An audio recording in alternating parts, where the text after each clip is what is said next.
읽겠습니다. 요한복음 16장 1절에서 6절 말씀, 신약 174면에 있습니다. 요한복음 16장 1절에서 6절 말씀을 한 절씩 교독하겠습니다. 내가 이것을 너희에게 이름은 너희로 실족하지 않게 하려 함이니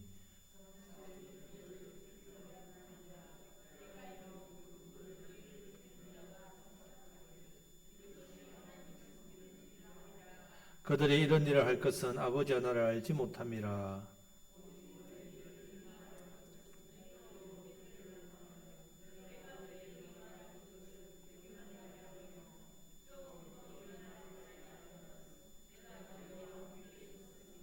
지금 내가 나를 보내신 이에게로 가는데 너희 중에서 나더러 어디로 가는지 묻는 자가 없고 도리어 내가 이 말을 함으로 너희 마음에 근심이 가득하였도다. 아멘. 자, 지난주에는 예수님이 십자가에 못 박힌 뒤에 아버지께로 가고 나면 이제 남아있는 제 아들이 예수님의 뒤를 이어서 복음을 전하는 새 계명을 실천하는 그런 삶을 살아야 되는데, 그러면 이 새 계명을 지키는 사람은, 복음을 전하며 새 계명을 지키는 사람은 예수님이 그 사람을 친구라 불러주시는데, 세상은 그래도 어떻게 한다 했습니까? 미워하고 핍박한다 했습니다. 자, 이제 16장 말씀은 그러면 이 핍박이 그럼 도대체 어떤 핍박인지에 대해서 자세하게 설명해 줍니다. 그리고는 두려워하지 말고 근심하지 말라고 미리 말씀을 주십니다. 비록 세상이 너희를 핍박하겠지만 성령님이 너희에게 오시면 그 핍박을 이길 수도 도와준다. 그뿐만 아니라 오히려 성령님이 너희를 통해서 세상을 책망하고 세상을 바로잡는 일, 이 일에 너희를 쓸 것이다. 이 말씀을, 이 약속을 주십니다. 1절 말씀을 다 같이 읽겠습니다. 내가 이것을 너희에게 이름은 너희로 실족하지 않게 하려 함이니. 아멘. 여기서 이것은 15장 끝부분에 나오는 너희가 새 계명 복음을 전하며 살면 세상이 너희들 미워하고 너희는 핍박을 받게 될 것이다. 이 말씀입니다. 자, 이것을 미리 이름은 일러주는 이유는 그 이유란 말입니다. 그리고 2절 말씀 보면 이 미움과 핍박을 좀 더 자세하게 설명하는데, 첫 번째는요, 출교를 당합니다. 출교. 두 번째는 심지어 너희를 죽이는 자도 있을 것이다. 이 말씀입니다. 아직 일어나지 않은 일입니다. 지금 출교도 되지 않았습니다. 죽이는 사람도 없습니다. 일어나지 않지만 예수님께서 가신 뒤에 제 아들 뭐합니까? 그러면 당장 복음을 전할 거란 말이에요. 그러면 영혼을 섬기게 되면 새 계명으로 실천하여 살면 반드시 이 일이 일어난다는 말입니까? 안 일어난다는 말입니까? 일어난다는 말입니다. 그래서 핍박도 받고 죽이려고 덤비는 자들도 있을 것이니까 그때 뭐하지 않게 하기 위해서 실족하지 않게 하려고, 그 이유를 정확하게 알면요 실족하지 않는단 말입니다. 그래서 미리 예수님이 알려주시는 겁니다. 내가 복음을 전하면 사람들이 다 따르고 막 복과 은혜를 받고 막 화려한 인생 꽃피고, 야 내가 이 귀한 일에 쓰임 받으니까 하나님께서 은혜를 막 부어주셔서 대단한 사람이 될 걸로 생각하면 실족합니다. 절대 그렇지 않습니다. 이 길을 가면 십자가의 길입니다. 여러분들이 이웃을 예수님의 사랑으로 사랑하시면, 내가 이 정도 사랑했는데 이웃이 내게 함부로 할까? 예, 함부로 합니다. 여러분들이 복음으로 섬기고 사랑해서 이웃을 섬기면, 내가 이렇게 사랑으로 섬겼는데 그 사람들이 나를 무시해? 예, 무시합니다. 자, 이렇게 됩니다. 그런데 그렇지 않을 거라 생각하면 복음 전하다가 실족해서 실망하고 낙심합니다. 자, 그래서 예수님께서 미리 이 이야기를 우리에게 해주신단 말이에요. 우리도 예수님처럼 세상에 나가면 핍박이 옵니다. 미움이 옵니다. 심지어 죽음의 위협까지 그렇게 된다. 그러니까 이 길을 내 입으로 갈 수 있다 없다? 못 갑니다. 세상이 워낙 강하니까. 성령님을 더욱더 의지하고 또 우리가 영적으로 결단해야만 이 길을 갈 수 있습니다. 근데 알고 가시란 말이에요. 우리가 복음 전하고 예수님 우리를 뭐라 불러주신다고요? 친구. 하지만 세상은 우리를 어떻게 한다고요? 환난과 핍박 무시하고 거절한다는 말입니다. 아시면 됩니다. 2절 말씀을 하면서 구체적으로 핍박 내용이 나오는데 다 같이 읽겠습니다. 사람들이 너희를 출교할 뿐 아니라 때가 이르면 물론 너희를 죽이는 자가 생각하기를 이것이 하나님을 섬기는 일이라 하리라. 자, 출교라는 말은 우리 쉽게 하면 교회 나가세요. 이 말입니다. 우리 교회에서 나가세요. 이런 뜻인데, 자, 이 유대인들의 출교는 조금 다릅니다. 요한복음 9장 22절 말씀 보면 회당에서 쫓겨나는 말합니다. 회당은 유대인들의 예배 처소입니다. 유대인들의 교회라고 생각하면 됩니다. 자, 교회에서 쫓겨난다. 여러분, 우리는 교회에서 쫓겨나면 세상에서 살 수 있습니까? 없습니까? 잘 삽니다. 그렇죠? 하지만 유대 사회에서 교회에서 쫓겨나면, 이슬람에서 그 이슬람 사원에서 쫓겨나면 예, 재판도 못 받습니다. 길거리에서 누가 그냥 그 사람을 때려 죽여도 아무도 그 사람의 재판을 맡아주지 않기 때문에 판결이 없는 거예요. 출교란 말은 그 사회로부터 버림당하고 그 나라로부터 쫓겨나는 말합니다. 무시무시합니다. 우리가 단순히 교회에서 뭐 쫓겨나면 다른 교회 가면 되지, 이런 차원이 아니란 말입니다. 우리가 세 계명을 지키면 당하는 핍박입니다. 심지어 너희를 죽이는 자가 생각을 한데 어떻게 생각하냐면 이것이 무슨 일이라고요? 하나님을 섬기는 일이라고 생각합니다. 아니, 예수 믿는다고 죽였는데 저 사람이 살인자죠. 살인자인데 이 사람이 살인할 때 어떤 생각을 한다고요? 하나님을 위해서 하는 일이다. 이렇게 생각한다는 말입니다. 지금 죽이는 자들은 1차적으로 유대인들을 말합니다. 성령을 받은 사람들이 예루살렘과 유대의 복음을 전했기 때문이죠. 너희가 성령을 받고 복음을 전하면 핍박을 받고 출교를 당하고 유대 사회로부터 배척당하고 심지어 죽이는 자들도 있는데 실제로 죽었죠. 사도행전 7장에 누가 죽었습니까? 제일 먼저 스데반. 자, 사도행전 12장에는요 교회의 지도자인 예수님의 동생 야고보, 그러니까 제자들의 수제자인 베드로도 잡아 죽이려고 했다가 하나님께서 놀랍게 풀어주셨죠. 자, 이런 핍박과 학살이 있었습니다. 출교와 죽이는 일이 있을 것인데 핍박과 죽이는 사람이 나쁜 마음으로, 나쁜 마음, 내가 저 사람 미우니까 죽인다, 이런 게 아니라 내가 저 사람을 죽이는 게 하나님을 위한 일이다, 이렇게 생각한다. 자, 그리스도인, 예수 믿는 사람을 이단이나 나쁜 것으로 규정해서 죽인다는 말씀입니다. 대표적으로 이 일을 열심히 한 사람이 누굽니까? 스데반을 죽게 만든 사람 바로 사울이죠. 사울이 바울 되기 전의 모습이죠. 사울은요 자기가 일을 할 때 하나님을 위한 특심과 열심히 했다는 거예요. 하나님을 위해서, 율법을 위해서, 유대 하나님 나라를 위해서 자기는 예수 믿는 이단들을 죽이려고 했단 말이에요. 심지어 이방 나라 다메섹까지 찾아가서 거기까지 멀리 가서 일을 했단 말입니다. 여러분, 예수님 왜 이런 일들이 일어나지도 않았는데 일어날 것이기 때문에 왜 미리 말씀하시냐? 실족하지 않고 그 일들을 잘 감당하게 하시고자 이렇게 미리 말씀해 줍니다. 자, 3절 말씀을 다 같이 읽겠습니다. 그들이 이런 일을 할 것은 아버지와 나를 알지 못함이라. 왜 죽인다고요? 왜 출교시킨다고요? 뭐 때문에? 그 사람들이 아버지야, 예수님 알지 못하기 때문에. 저희 어머니가 저를 13년 핍박하시고 나서 예수님 믿고 처음 교회 와서 예수님 믿고 한 달 지났습니다. 그때 어머니가 저한테 뭐라 했는지 한번 이야기했죠. 미안하다, 내가 모르고 그랬다. 그렇게 아들을 갖다가 말이야 예배당 한다고 그렇게 몽둥이로 그렇게 쥐잡듯이 잡아놓고 나서 하시는 말씀은 단 한마디, 미안하다, 내가 모르고 그랬다. 그래서 제가 엄청 울었습니다. 몰라서 그렇죠. 그게 정답입니다. 몰라서 그렇다. 그럼 우리는 뭐 해야 된다고요? 사람들이 알려야죠. 알려야 된다. 알려야 됩니다. 자, 하나님께서는 자신의 계획을 말씀에 다 기록해 놓았습니다. 성경 말씀 보면 다 예수님에 대한 기록이죠. 오실 예수님, 오신 예수님. 자, 이 예수에 대해서 요한복음 5장 39절 말씀을 다 같이 읽겠습니다. 너희가 성경에서 영생을 얻은 줄 생각하고 성경을 연구하거니와 이 성경이 곧 내게 대하여 정언하는 것이니라. 아멘. 성경은 구약 성경 말합니다. 지금 예수님 당시에는 신약 성경이 없었죠. 구약 성경, 이 구약 성경 온통 예수님 이야기입니다. 그런데 유대인들은요 태어날 때부터 뭘 배웁니까? 토라, 율법, 모세 오경을 배운단 말이에요. 하나님의 말씀을 줄줄 외웁니다. 우리는 성경을 보면 오늘 또 새롭네 이런데 유대인들은 구약 성경을 다 외운다니까요. 어릴 때부터. 이것들이 학문입니다. 그렇게 달달달 외우는데 어떻게 예수님을 모를 수 있단 말이에요. 신기하지 않습니까? 여러분? 너무?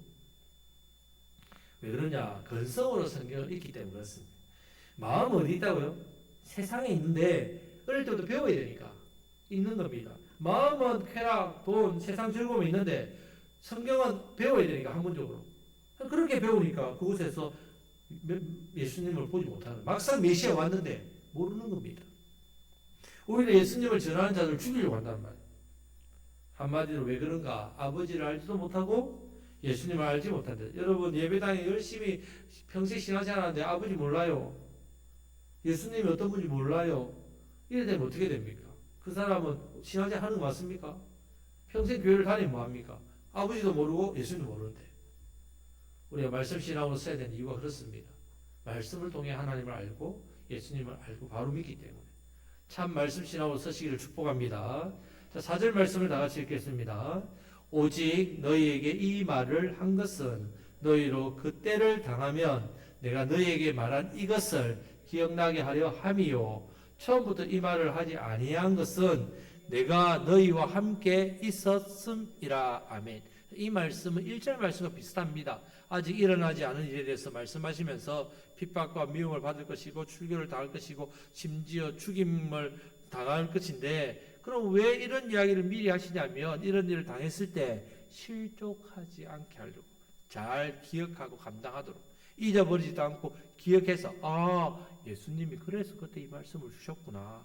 이것이 우리가 잘못해서가 아니라 그들이 아버지와 예수님 모르니까 복음을 전하니까 핍박이 오는구나. 하지만 이 일은 하나님 영광 받으시고 나를 순교의 제물로 받으시고 나에게 영광이구나. 예수님의 길을 가는 가장 복된 길, 이것을 알게 하시기 위해서 가르쳐 주셨는데, 그럼 왜 옛날부터 처음부터 왜 안 가르쳐 주시고 십자가 지는 하루 전날에 가르쳐 주실까요?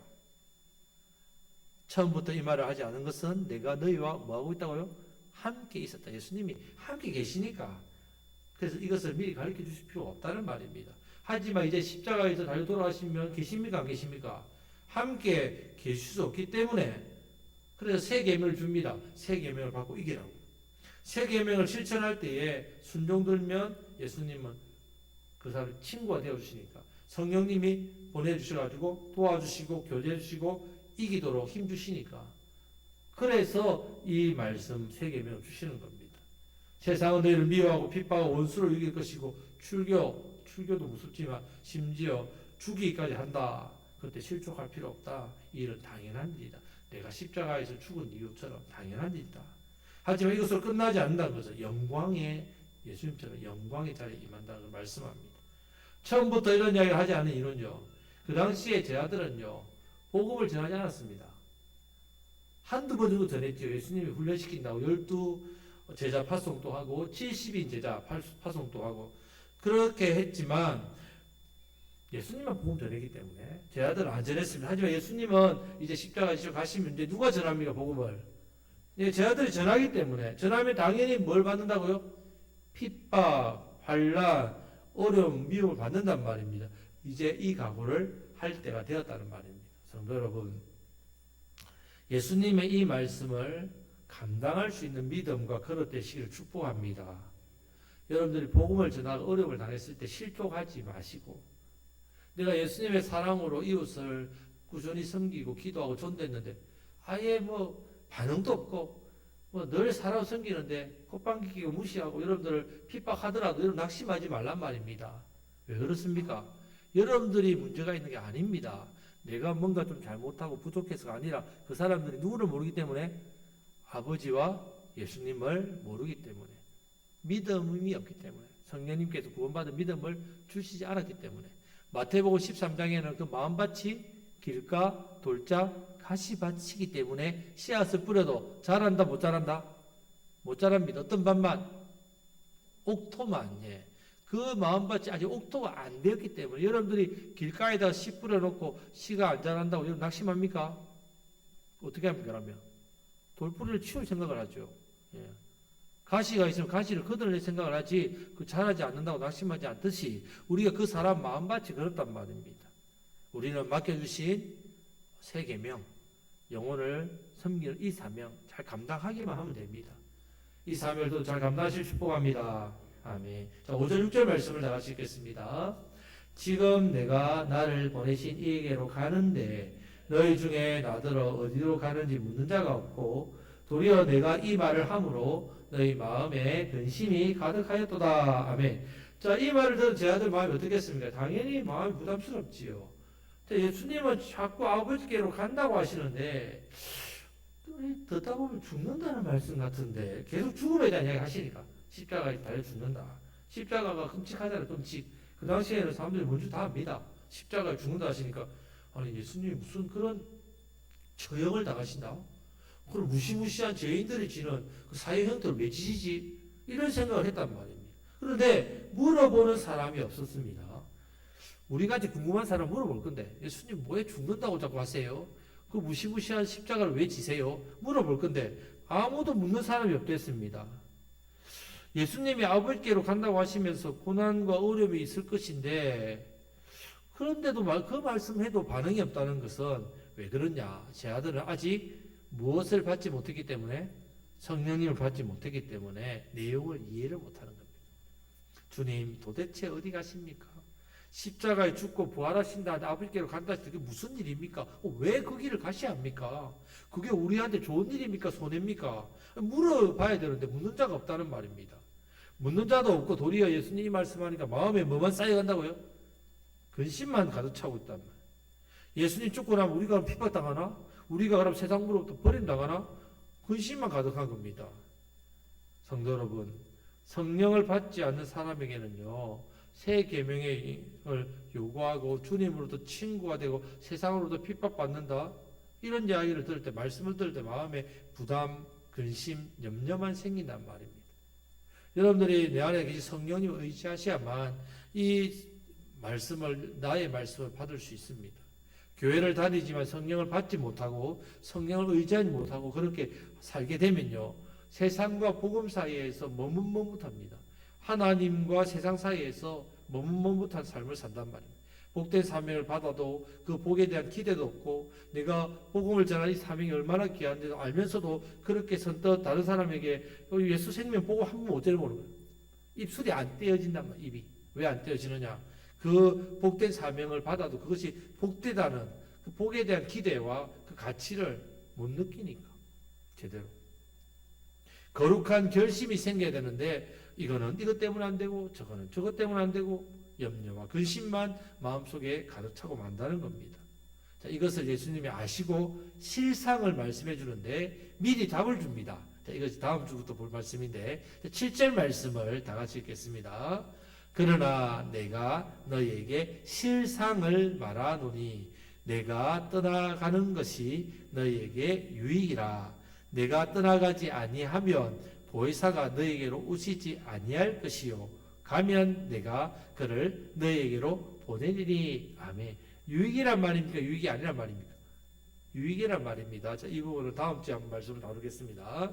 자, 예수님께서 제 아들에게 새 계명을 주시면서 복음을 전하는 사명을 감당하도록 하셨단 말입니다. 새 계명 순종하면 예수님과 어떤 사이가 된다고요? 친구. 하지만 세상은 우리를 어떻게 한다고요? 미워하고 핍박하고 심지어 출교 거절합니다. 일종의 이걸 지금으로 이야기 왕따시키는 왕따. 우리를 심지어 미워하고 학대하고 또 외면하고 심지어 죽이기까지 하니까 생긴다 했습니다. 실제로 이슬람 지역에서 이런 테러가 계속 일어납니다. 우리 선교사님들이 이슬람 사람을 전도했더니 그 이슬람 사람이 예수 믿는 거 알고 친척들이 그것도 길에서 죽입니다. 그래도 재판해 준다 안 해준다? 안 해줍니다. 그렇게 된다고. 예수 믿는 것들 죽입니다. 실제로 그대로 일어나고 있습니다. 우리나라가 지금 이렇게 그냥 이제 복음으로 이렇게 자유가 있는 게 복이기도 하지만 오히려 우리가 이 복음에 대해서 이 귀한 말씀에 대해서 귀하게 여기지 못하는 그런 일도 됩니다. 우리는 이 복음이 얼마나 귀한 일인지를 깨닫고 새 계명에 순종하면서 복음을 전하는 이 사명을 더더 잘 감당하시기를 축복합니다. 내 입으로 하면 근심밖에 안 생깁니다. 내가 하려고 하면 제자들처럼 마음에 근심만 쌓입니다. 성령님을 의지하시기를 축복합니다. 성령님을 주신 이유입니다. 우리가 새 계명 잘 순종하고 복음 사역 잘하라고 우리에게 성령님 주셨단 말이에요. 날마다 성령님을 의지하심으로 새 계명을 순종하시며 죽어가는 영혼들을 살리시는 복된 사명 잘 감당하시다가 이 사명 안에 있는 큰 복을 누리시는 저와 여러분들 되시기를 주님의 이름으로 축복합니다. 아멘. 이제 말씀부터 기도하겠습니다. 먼저